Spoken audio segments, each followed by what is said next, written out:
Well, the first time that I ever left the Great American Southeast, I was 17 years old, and I was traveling with the choir from the little Baptist church where I went. We were the 5th Baptist Church of Black Creek, Florida.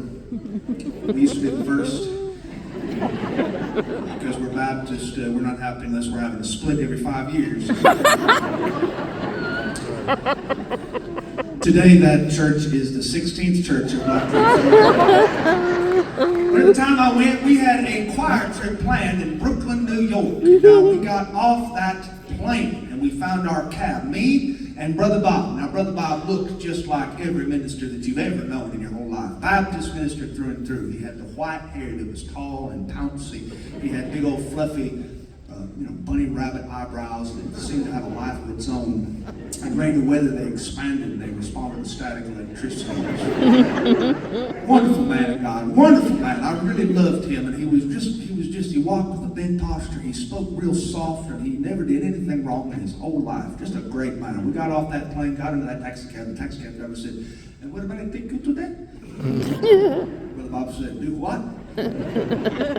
We told him where our hotel was. We got in. We drove all the way around until we got to that place. They let us off on the sidewalk, and we were walking into the hotel.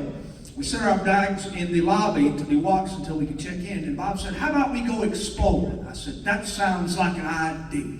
And so we got out onto the street. We walked all the way to Times Square. Times Square is an anomaly in this world. It is a place where 4 million people cross the same crosswalk every single day, and they were all there that day. We got to that crosswalk and we pressed a button, and that red hand turned into a little blue walking man, and it was time to cross that crosswalk, and we were bounding across. And all of a sudden, the floodgates opened, and the entire population of the children of Israel started walking. About 65,000 people in mass migrating toward me. And I looked at them and I just felt sick to my stomach. My hands got all sweaty. My heart began to pulse fast. And I knelt down in the middle of the sidewalk. And I said, "Brother Bob, I can't talk. I can't move. Something's happened. I'm locking up." He said, "What's wrong with you?" I said, "Brother Bob, I think I'm having a panic attack." He got me up off my feet. We walked across town to an urgent care center. And I was in a fix. We got into that rotating door to get inside. That thing was not designed by Southerners, I'll tell you that. We got into that place and we sat down, and the waiting room was packed, elbow to elbow. Beside me there was a little boy. He had a thin stream of green snot rolling down his and his bubble expanded and contracted with every breath he took. Until 1 second it went.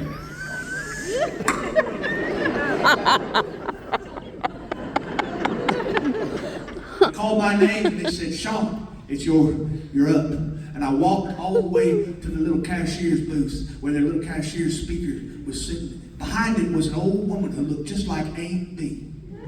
Her hair was piled atop her head. Only the difference between her and Aunt B was that she had a tattoo.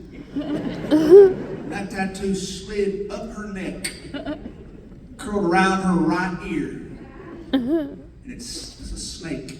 And he stuck his tongue in her ear hole. It came out the other side.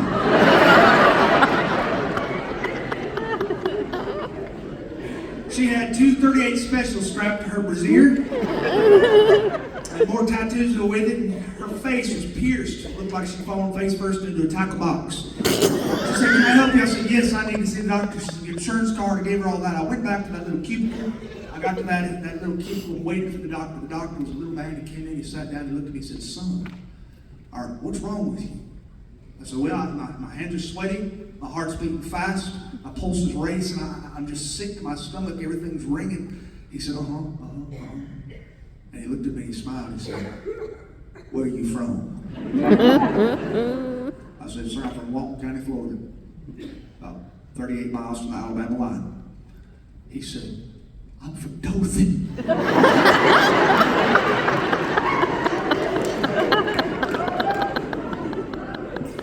I said, "Hallelujah." He said, "Okay, what you're going through is something that's that's actually very common. He said, I got a prescription, it'll take it all away. He got his little notepad out and he started writing down onto it. He tore it off, he handed it to Brother Bob. Brother Bob opened it up and he read it and it said, get the HEWQ out of New York City. And I've never been back. Ooh, I'm thinking of a place that I love. A place where the sun shines low. I'm thinking of a place where the guitar always has volume. A place that I know. Alabama, Alabama. I still dream of you. Them summer skies and them moonlit nights, the sugarcane fields and old bayous. I have been around this world a time or two.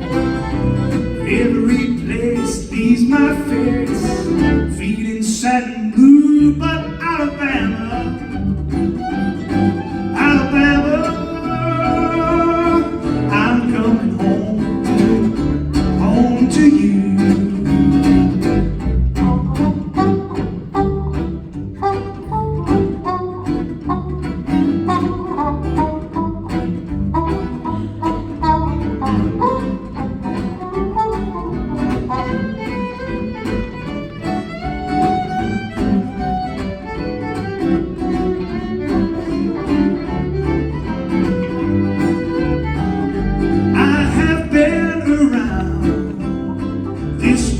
A time or two. Every place leaves my face feeling sad and blue, but I